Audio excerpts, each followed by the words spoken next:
July 21-ാം തീയതിയിലെ UPSC civil service എക്സാമിന് relevant ആയിട്ടുള്ള കുറച്ച് ടോപ്പിക്കുകളാണ് നമ്മൾ ഡിസ്കസ് ചെയ്യാൻ വേണ്ടി പോകുന്നതായിട്ടുള്ളത്. അതിൽ ആദ്യത്തെ ടോപ്പിക് എന്ന് വെച്ചാൽ ബംഗ്ലാദേശിൽ നടക്കുന്ന സ്റ്റുഡൻറ്റ് പ്രൊട്ടസ്റ്റുകളുമായി ബന്ധപ്പെട്ടാണ്. സ്റ്റുഡൻറ്റ് പ്രൊട്ടസ്റ്റിൽ ആർമി ഇറങ്ങുകയും അതിൻ്റെ തുടർച്ചയായിട്ട് ഏകദേശം 133ഓളം ആൾക്കാർ സ്റ്റുഡൻസ് മരണപ്പെടുകയും ചെയ്തിട്ടുണ്ടായിരുന്നു. അപ്പോൾ എന്തിനാണ് ബംഗ്ലാദേശിൽ പ്രൊട്ടസ്റ്റ് നടക്കുന്നത്, എന്താണ് ഈ ഒരു വിഷയം എന്നുള്ളതാണ് ബ്രീഫായിട്ട് നമ്മൾ നോക്കാൻ വേണ്ടി പോകുന്നതായിരുന്നു. അപ്പോൾ ബംഗ്ലാദേശിൽ വളരെ ടെൻസ്ഡ് ആയിട്ടുള്ള ഒരു സിറ്റുവേഷൻ ആണെന്ന് പറയാൻ വേണ്ടിയിട്ട് ഗവൺമെൻറ്റിലെ ജോബ് കോട്ടാസ് ആവശ്യപ്പെട്ടുകൊണ്ട് ജോബ്സ് കോട്ടാസുമായി ബന്ധപ്പെട്ടുകൊണ്ട് അവിടുത്തെ സ്റ്റുഡൻസ് വലിയ പ്രൊട്ടസ്റ്റ് നടത്തുകയാണ് ചെയ്യുന്നത്. പ്രത്യേകിച്ചും തൊഴിലില്ലായ്മയാണ് ഒരു പ്രധാനപ്പെട്ട പ്രശ്നം എന്ന് പറയാൻ വേണ്ടി പറ്റും. അപ്പോൾ ഇതിനെതിരെ അവിടെ മിലിറ്ററി ഇറങ്ങുകയും ഈ സ്റ്റുഡൻസിനെതിരെ അതിക്രമം നടത്തുകയും ഏകദേശം 133ഓളം ആൾക്കാർ സ്റ്റുഡൻസ് കൊല്ലപ്പെടുകയും ചെയ്തിട്ടുണ്ടായിരുന്നു. ഇപ്പോൾ രാജ്യത്ത് കർഫ്യൂ ഇമ്പോസ് ചെയ്തിട്ടുണ്ട്. തെരുവുകളിലെല്ലാം തന്നെ സോൾജിയേഴ്സ് പട്രോൾ ചെയ്യുകയാണ്. ഇന്റർനെറ്റും ടെക്സ്റ്റ് മെസ്സേജസും സസ്പെൻഡ് ചെയ്തിട്ടുണ്ട്. അപ്പോൾ പ്രൊട്ടസ്റ്റേഴ്സ് പോലീസിനും ഒക്കെ ക്രാക്ക് ഡൗൺ ചെയ്തുകൊണ്ടേയിരിക്കുകയാണ്, അടിച്ചമർത്തിക്കൊണ്ടിരിക്കുകയാണ് പ്രതിഷേധം എന്നുകൂടി ഓർത്തു വെക്കുക. അപ്പോൾ ബംഗ്ലാദേശ് എന്ന് പറയുന്ന രാജ്യം നമ്മളുടെ തൊട്ട അയൽ രാജ്യമാണ്. നമ്മളുടെ രാജ്യമായിട്ട് ബോർഡർ ഉണ്ട്, വെസ്റ്റ് ബംഗാളുമായിട്ട് ബോർഡർ ഉണ്ട്, പിന്നെ നോർത്ത് ഈസ്റ്റേൺ സ്റ്റേറ്റ്സുമായിട്ട് ബോർഡർ ഉണ്ട്. അത് കഴിഞ്ഞാൽ പിന്നെ മ്യാൻമാറുമായിട്ടാണ് ബോർഡർ വരുന്നത്. ബേ ഓഫ് ബംഗാളാണ് ഈ ഒരു സൈഡിൽ വരുന്നതായിട്ടുള്ളത്. അപ്പോൾ ബംഗ്ലാദേശിലെ പ്രശ്നം നമ്മുടെ അയൽക്കാരാണ്. ബംഗ്ലാദേശിൽ എന്തെങ്കിലും ഇഷ്യൂ ഉണ്ടായി കഴിഞ്ഞാൽ നമ്മുടെ രാജ്യത്ത് അത് റിഫ്ലക്റ്റഡ് ആവും. ബിക്കോസ് ഇവിടെ നിന്നുള്ള ഇൻഫിൽട്രേഷനും മറ്റുമൊക്കെ നമ്മുടെ രാജ്യത്തേക്ക് നടക്കും എന്നുകൂടി ഓർത്ത് വെക്കാം. അതുകൊണ്ട് തന്നെ ഈ ഒരു വിഷയത്തെ നമ്മൾ വളരെ ശ്രദ്ധയോടെ നോക്കി കാണേണ്ട ഒരു വിഷയമാണ്. ഈ ബംഗ്ലാദേശിൽ ഇത്തരത്തിലുള്ള സ്റ്റുഡൻറ് പ്രൊട്ടസ്റ്റുകൾ ആർമിയെ ഉപയോഗിച്ച് അടിച്ചമർത്തുന്നതും കൂടെ നമ്മൾ ചിന്തിക്കേണ്ടതായിട്ടുണ്ട് എന്നുകൂടി ഓർത്തു വെക്കുക.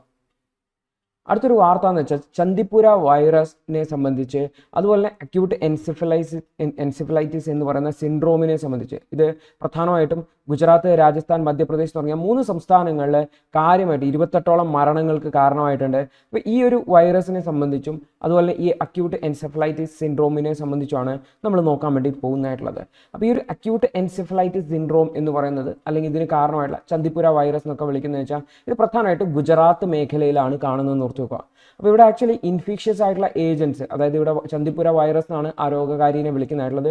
ഇത് AES കേസിൽ ലിമിറ്റഡ് ആണെങ്കിൽ പോലും ഇത് AESുമായിട്ട്, അതായത് അക്യൂട്ട് എൻസെഫലൈറ്റിസ് സിൻഡ്രോമായിട്ട് ലിങ്ക് ഉണ്ടോ എന്നുള്ളത് സംബന്ധിച്ച് കൂടുതൽ ഇൻവെസ്റ്റിഗേഷൻ വേണമെന്നാണ് ഹെൽത്ത് മിനിസ്ട്രി പറയുന്നതായിട്ടുള്ളത്.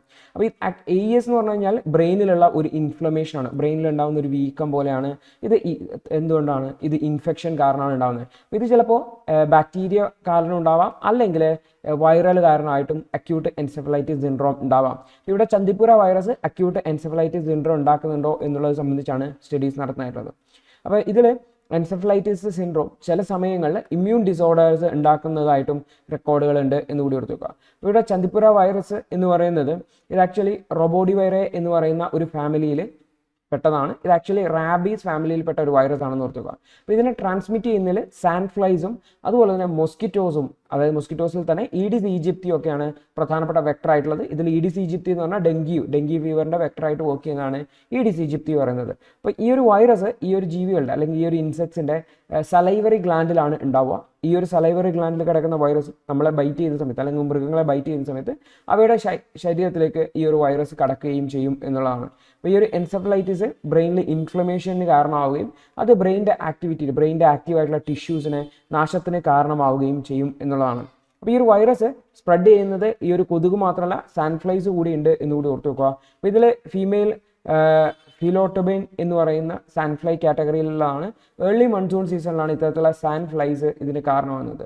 അപ്പോൾ ഈ ഒരു സെജിറ്റോമിയ സാൻഡ്ഫ്ലൈസും ഈ ഒരു വൈറസിൻ്റെ സ്പ്രെഡിന് കാരണമാകുന്നുണ്ട്. പ്രത്യേകിച്ച് ലബോറട്ടറി കണ്ടീഷൻസിൽ ഇത് പ്രൂവ് ചെയ്തിട്ടുണ്ട് എന്നുള്ളതാണ്. അപ്പോൾ ആക്ച്വലി ഇതുമായി ബന്ധപ്പെട്ട ഡീറ്റെയിൽ ആയിട്ടുള്ള സ്റ്റഡി എവിടെ നടക്കുവാണ്? മിനിസ്ട്രിയുടെ നേതൃത്വത്തിൽ, ഹെൽത്ത് മിനിസ്ട്രിയുടെ നേതൃത്വത്തിൽ നടക്കുവാണ്.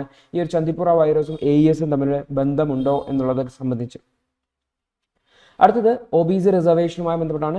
റീസെൻ്റ് ആയിട്ട് പൂജ ഖേൽക്കർ എന്ന് പറയുന്ന IAS ഓഫീസറുമായി ബന്ധപ്പെട്ടുകൊണ്ട് ഉള്ള ഇഷ്യൂസിനെ ചുറ്റിപ്പറ്റിയാണ് OBCയുടെ എങ്ങനെയാണ് OBCക്ക് നോൺ ക്രിമിലെയർ സർട്ടിഫിക്കറ്റ് കിട്ടുന്നതിനെ സംബന്ധിച്ചുള്ള ഒരു ആർട്ടിക്കിളാണ്. ആക്ച്വലി നമുക്ക് നോക്കാം എന്താണ് ഇതിൻ്റെ ക്രൈറ്റീരിയ എന്നുള്ളത്. അപ്പോൾ OBCയിൽ തന്നെ, അതർ ബാക്ക്വേർഡ് കമ്മ്യൂണിറ്റിയിൽ തന്നെ എല്ലാ കാസ്റ്റസിലുള്ള ആൾക്കാർക്കും റിസർവേഷൻ അർഹതയുണ്ടെങ്കിലും അവരെ 2 കാറ്റഗറി ആയിട്ട് തിരിച്ചിട്ടുണ്ട്. ഒന്ന് നോൺ ക്രിമി ലെയർ, മറ്റൊന്നാണ് ക്രിമി ലെയർ എന്ന് പറയുന്നത്. ക്രിമി ലെയർ എന്ന് പറഞ്ഞു കഴിഞ്ഞാൽ നമുക്കറിയാം, ഒരു പാലെടുത്തു കഴിഞ്ഞാൽ പാലിൻ്റെ ഏറ്റവും ടോപ്പ് ലെയർ ആണ് നമ്മൾ ക്രീം എന്ന് വിളിക്കുന്നതായിട്ടുള്ളത്. അതായത് ഇതേ ഐഡിയ, അതായത് അതിൻ്റെ ഏറ്റവും ടോപ്പിൽ നിൽക്കുന്ന ആൾക്കാരെയാണ് ക്രിമി ലെയർ എന്ന് വിളിക്കുന്നതായിട്ടുള്ളത്.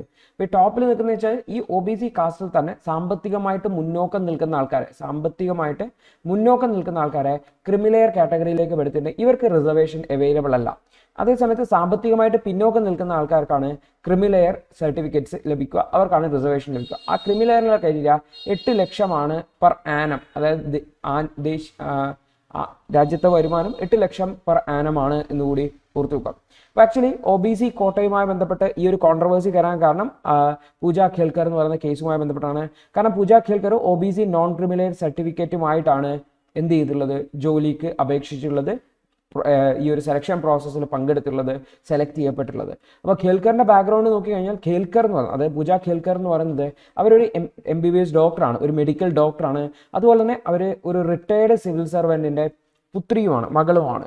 അപ്പോൾ ഈ റിട്ടയർഡ് സിവിൽ സർവൻറ്റ്, അതായത് പൂജ ഖേൽക്കറിന്റെ പിതാവ് റീസെൻ്റ് ആയിട്ടുള്ള ലോക്സഭാ ഇലക്ഷനിൽ മത്സരിച്ചിട്ടുണ്ടായിരുന്നു. അപ്പോൾ അസറ്റ് ഡിക്ലെയർ ചെയ്യുമ്പോൾ 40 കോടി രൂപയുടെ അസറ്റ് ഉണ്ട് എന്നാണ് പറഞ്ഞത്.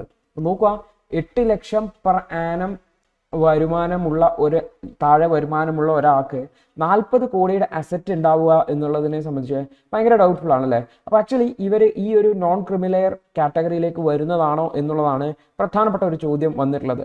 അപ്പോൾ actually O B C reservation എന്ന് പറയുന്നത് നമ്മളുടെ സമൂഹത്തിൽ തന്നെ SC ST ഒഴികെയുള്ള മറ്റ് പിന്നോക്കമുള്ള സാമൂഹികമായിട്ടും വിദ്യാഭ്യാസപരമായിട്ടും ഒക്കെ പിന്നോക്കം നിൽക്കുന്ന കമ്മ്യൂണിറ്റീസിന് വേണ്ടിയിട്ടാണ്, അതായത് സോഷ്യലി അതുപോലെ തന്നെ എഡ്യൂക്കേഷണലി ബാക്ക്വേർഡ് ആയിട്ടുള്ള കമ്മ്യൂണിറ്റീസിന് വേണ്ടിയിട്ടാണ് നൽകുന്നതായിട്ടുള്ളത്. അതിൽ തന്നെ ക്രിമി ലെയർ ക്രൈറ്റീരിയ കൊണ്ടുവന്നിട്ടുണ്ട്, അതിൽ തന്നെ സാമ്പത്തികമായിട്ട് മുന്നോക്കം നിൽക്കുന്ന ആൾക്കാരെ ഒഴിവാക്കുന്നതിന് വേണ്ടിയിട്ട്. അപ്പോൾ ആക്ച്വലി ഈ ഒരു department of personal and testing നിലവിൽ പറഞ്ഞു വെച്ചാൽ 2 തരത്തിലുള്ള ഇൻകം ടെസ്റ്റുകൾ ഒ ബി സി കാൻഡിഡേറ്റിനെ ചൂസ് ചെയ്യാൻ വേണ്ടിയിട്ട് യൂസ് ചെയ്യാറുണ്ട്. ചില ഒ ബി സികൾ, അതായത് സെർട്ടൈൻ ഒഫീഷ്യൽസിൻ്റെ ടെസ്റ്റുകളിൽ നിന്ന് അവരുടെ പാരലൻ്റൽ ഇൻകത്തെ ഈ ഒരു ഒ ബി സി ആണോ എന്ന് അല്ലെങ്കിൽ നോൺ ക്രിമിലെയർ ആണോ എന്ന് കണക്കാക്കുമ്പോൾ ഒഴിവാക്കുന്നാറുണ്ട്. അതേസമയത്ത് ചില പാരൻ്റൽ ഇൻകം എന്ത് ചെയ്യുന്നുണ്ട്, ഈ ലിമിറ്റിലേക്ക് കൗണ്ട് ചെയ്യുന്നുണ്ട്, അതുവഴി അവരെ ഡിസ്ക്വാളിഫൈ ചെയ്യുന്നുണ്ട് എന്നുള്ളതാണ്. അപ്പോൾ ആക്ച്വലി ഇവിടെ ഈ ഒരു ഒ ബി സിയുടെ പാരൻ്റൽ ഇൻകം കാൽക്കുലേറ്റ് ചെയ്യുന്നുള്ള ഇഷ്യൂസ് ആണ് പറയുന്നതായിട്ടുള്ളത്. അതായത് ചില എക്സ്ക്ലൂഷൻസ് എന്താണെന്ന് വെച്ചാൽ MBയുടെയോ MLAയുടെയോ അല്ലെങ്കിൽ ഗവൺമെൻറ് ഒഫീഷ്യൽസിൻ്റെയോ, പ്രൊമോഷൻ നടന്നിട്ടുള്ള ഗവൺമെൻറ് ഒഫീഷ്യൽസിൻ്റെയോ അല്ലെങ്കിൽ സീനിയർ പൊസിഷൻസിലൊക്കെയുള്ള ആൾക്കാർ, അല്ലെങ്കിൽ അൺഇറിഗേറ്റഡ് അഗ്രികൾച്ചർ ലാൻഡിന് ഓണർ ആയിട്ടുള്ള ആൾക്കാർ, ഇവരൊന്നും തന്നെ എന്തില്ല എലിജിബിൾ കോട്ടക്ക് ഇവരൊക്കെ എലിജിബിൾ ആണ്. MBമാരുടെ, അതായത് MBയുടെ MLAയുടെ ഒക്കെ വരുമാനം കൂടുതലാണെങ്കിലും അല്ലെങ്കിൽ ഗവൺമെൻറ് ഒഫീഷ്യൽസിൻ്റെ പ്രൊമോഷൻ നടക്കുവാണെങ്കിലും അവർ എൻട്രി കയറിയ പോസ്റ്റുള്ള വരുമാനം വെച്ചിട്ടൊക്കെയാണ് ഈ ഒരു ഒ ബി സിയുടെ വരുമാനം കണക്കാക്കുന്നത് എന്നുള്ളത്. അപ്പോൾ ആക്ച്വലി ഈ ഒരു ഇൻകം ടെസ്റ്റുമായി ബന്ധപ്പെട്ട ഒരു കൺഫ്യൂഷനാണ് ഇത്തരത്തിലുള്ള പ്രശ്നത്തിലേക്ക് നൽകിയിട്ടുള്ളതെന്നാണ് പറഞ്ഞിട്ടുള്ളത്. എന്നാൽ സോഷ്യൽ ജസ്റ്റിസ് മിനിസ്ട്രി പറയുന്നത് വെച്ചാൽ ഒ ബി സിക്ക് ഒറ്റ ടെസ്റ്റ് മാത്രമേ ഉള്ളൂ, income from all salaries and agriculture exclude ചെയ്തിട്ടുള്ളത്.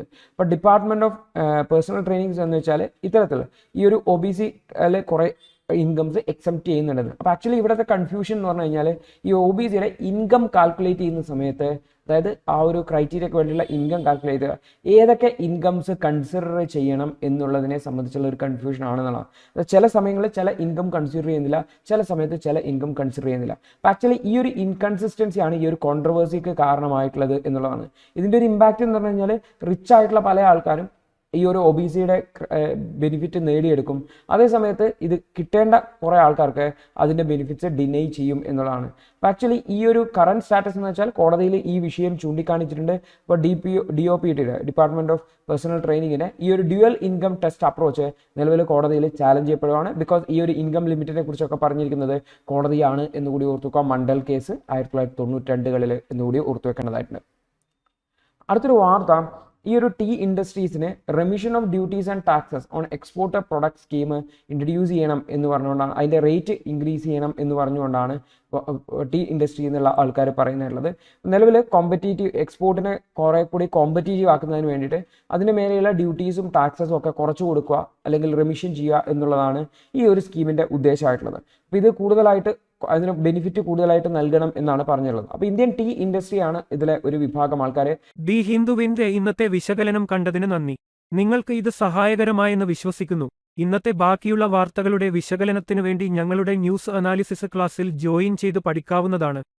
ഒരു മാസം വെറും 159 രൂപയ്ക്ക് നിങ്ങളുടെ UPSC തയ്യാറെടുപ്പിന് ആവശ്യമായ എല്ലാ പ്രധാന വിശദാംശങ്ങളും ഉൾക്കൊള്ളുന്ന ഒരു സമഗ്രമായ ന്യൂസ് അനാലിസിസ് നിങ്ങൾക്ക് മലയാളത്തിൽ ലഭിക്കും. കൂടാതെ സിവിൽ സർവീസിനു വേണ്ടിയുള്ള ജനറൽ സ്റ്റഡീസ് ക്ലാസുകൾ കൂടി മലയാളത്തിൽ മനസ്സിലാക്കി പഠിക്കാൻ ഞങ്ങളുടെ ലേണേഴ്സ് അൺലിമിറ്റഡ് ക്ലാസ്സിൽ ജോയിൻ ചെയ്യാം. മാസം വെറും 1500 രൂപയ്ക്ക്.